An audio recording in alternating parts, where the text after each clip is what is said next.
Kalau kita ngomong tentang badan usaha milik negara, ada dua aspek di situ. Satu aspek korporasinya itu, yaitu soal efisiensi, macam-macam tuh prioritas. Tapi bukan itu yang penting, karena itu juga berlaku pada korporasi biasa. BUMN itu ada aspek konstitusinya tuh, selain aspek korporasinya, yaitu mengumpankan kapital untuk bisa dinikmati oleh rakyat banyak. Itu kan namanya aspek distribusi. Itu perintah konstitusi begitu. Jadi kalau kita hanya berupaya untuk mencari untung BUMN, pastikan BUMN berkompetisi dengan swasta. Yang terjadi sekarang, swasta itu mesti ngemis pada BUMN, nggak bisa kompetisi tuh. Kalau tema sekarang itu BUMN bangkrut, ya memang dari awal ada salah investasi, macam-macam itu. Tapi yang lebih penting adalah sorotan publik terhadap fungsi dari BUMN, yaitu maraknya komisaris-komisaris yang ditempatkan tanpa kapasitas. Kan itu intinya kan.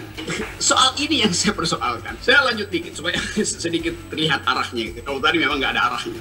Tadi saya baca di koran, Presiden Jokowi ngumpulin relawan yang sebagian besar adalah komisaris, pasti BUMN. Entah yang besar, entah yang mojok di kabupaten. Jadi relawan ini dikumpulin Pak Jokowi. Lalu Pak Jokowi bilang begini, kalian tunggu saatnya, saya beritahu arah kalian harus kemana. Kenapa Jokowi bilang begitu? Karena relawan bertanya, arah kami kemana Pak Jokowi 2024? Jadi bukannya memikirkan arah BUMN, tapi arah politik. Jadi Pak Jokowi nggak punya interest lagi dengan BUMN. Oh dia sengaja kumpulin relawan untuk memastikan arah politiknya tuh. Sebetulnya hal semacam ini yang disorot oleh publik tuh. Kita nggak nyorot akuntan mana yang periksa PLN, akuntan mana yang periksa Garuda. Itu standarnya udah ada. Tapi fungsi sosial dari BUMN ini, bahkan Presiden nggak peduli lagi. Presiden lebih peduli dengan mengumpulkan relawan. Jadi kalau ditanya misalnya, bagaimana cara menyelamatkan BUMN? Ya percepat aja pemilu. Supaya Erick Thohir jadi menteri, jadi presiden, atau Ganjar jadi presiden. Kan orang hanya ingin lihat itu, cepet-cepet aja. Karena nggak ada lagi yang punya interest untuk membahas masa depan BUMN. Kalau Pak Erick Thohir misalnya mau membahas lagi, itu artinya dia kehilangan waktu politik untuk mengkonsolidasi relawannya. Tuh. Demikian juga Pak Jokowi. Tuh. Jadi itu yang terjadi. Jadi kalau mau menyelamatkan BUMN, pakai cara VOC. Apa tuh VOC itu? VOC dulu bisa bikin akumulasi karena dia punya dua kekuatan. Satu, dia boleh punya angkatan bersenjata. Dua, dia boleh cetak uang. Jadi bilang Pak Erick Thohir, persiapkan angkatan bersenjata, lalu cetak uang. Selesai problem. Kalau enggak, persoalannya akan diombang-ambingkan dengan opini publik. Seolah-olah ini cuma soal teknis. Jadi saya kira semakin kita bicara tentang keadaan sekarang, itu artinya kita mencari fokus baru. Nah fokus baru itu baru ada kalau ada paket perubahan total, bahkan radikal tuh. Fungsi dasar BUMN adalah distribusi, menjaga kemakmuran, menghasilkan kemakmuran. Nah parameter itu yang diukurkan sekarang. Nah itu satu paket dengan kegagalan ekonomi. Jadi apa intinya di situ? BUMN kita tuh bukan BUMN yang dirancang seperti punya Singapura, enggak. Kita dirancang berdasarkan konstitusi, keadilan sosial itu yang dipegang terus oleh PDIP segala macam, tapi yang nggak berhasil diwujudkan melalui kebijakan kan. Jadi sekali lagi paradigmnya itu yang penting. Kalau kita mau bilang ya BUMN kita parameternya adalah Temasek. Loh itu lain, salah. Itu betul-betul mau akumulasi aja dia tuh. Jadi bagian itu, bagian konstitusional yang nggak dimengerti oleh Menteri BUMN, yaitu Pak Erick Thohir. Itu intinya tuh. Jadi aspek social aspek dari BUMN tidak dimengerti. Karena itu kemudian saya sebutkan bahwa beliau, Menteri BUMN, mengumpulkan relawan buat kampanye dia. Jadi sebetulnya komisaris-komisaris itu adalah memang relawan yang dipersiapkan untuk Erick Thohir. Apa yang tidak ada lagi yang tersembunyi di situ kan.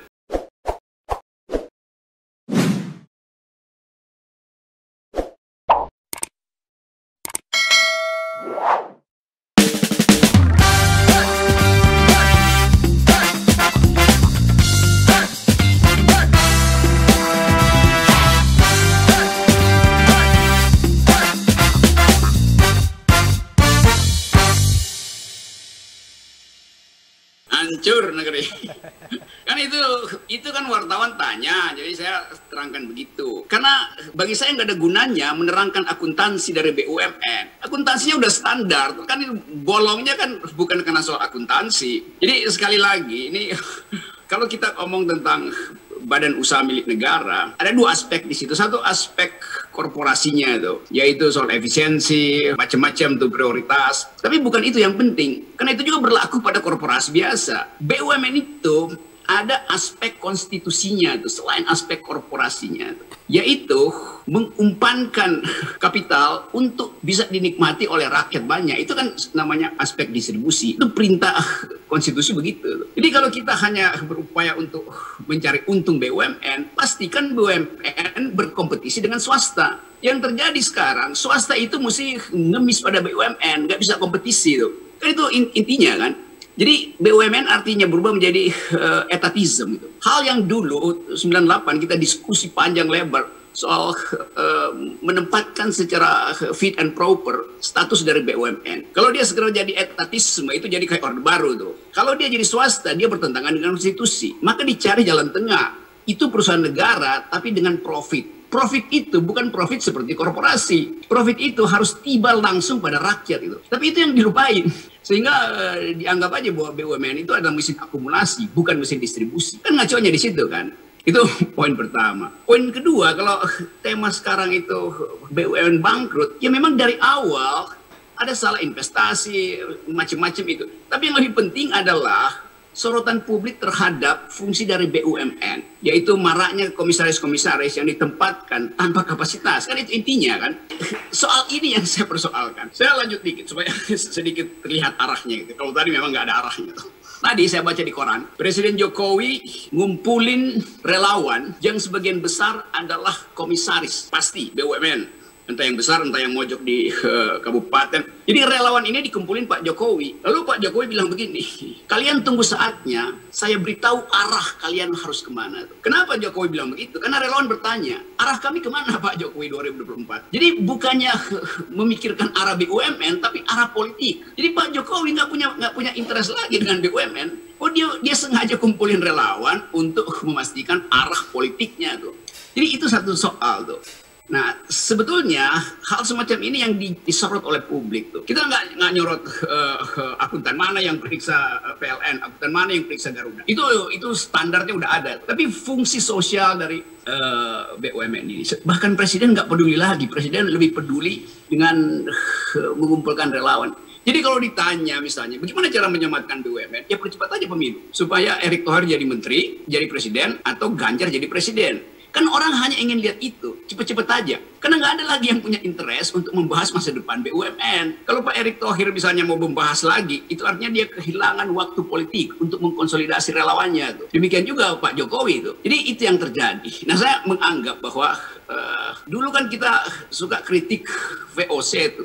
Sekarang BUMN kita persis seperti VOC itu, memeras rakyat aja. Tuh. Bahkan mau kompetisi nggak berani kan? Dia nggak berani berkompetisi dengan swasta. Jadi kalau mau menyelamatkan BUMN, pakai cara VOC. Apa tuh VOC itu? VOC dulu bisa bikin akumulasi karena dia punya dua kekuatan. Satu, dia boleh punya angkatan bersenjata. Dua, dia boleh cetak uang. Gitu. Jadi bilang Pak Erick Thohir, persiapkan angkatan bersenjata, lalu cetak uang. Tuh. Selesai problem kan? Kalau nggak, persoalannya akan diombang-ambingkan dengan opini publik. Seolah-olah ini cuma soal teknis. Jadi saya kira semakin kita bicara tentang keadaan sekarang, itu artinya kita mencari fokus baru. Nah fokus baru itu baru ada kalau ada paket perubahan total, bahkan radikal tuh. Itu intinya tuh. Ini kan kita bicarain hal yang sama, tema yang sama, dengan tesis yang sama. Sejak 2019 ketika debat-debat presiden tuh kemana arah BUMN, begitu aja tuh, dan gak ada satupun yang bisa masuk akal. Jadi saya kira balik aja pada prinsip pertama bahwa fungsi dasar BUMN adalah distribusi, menjaga kemakmuran, menghasilkan kemakmuran.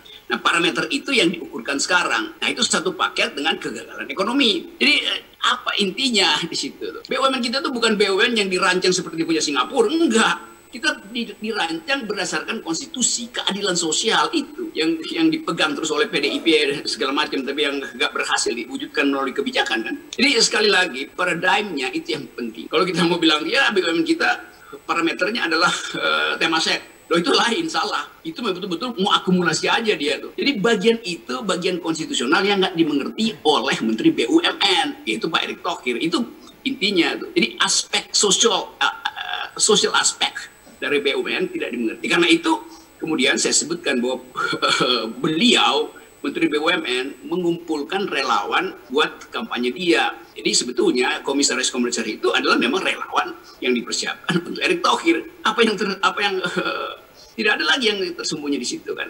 Ini saya bikin analisis karena datanya nggak ada. Jadi saya suka diomelin tuh. Bikin analisis datanya nggak ada.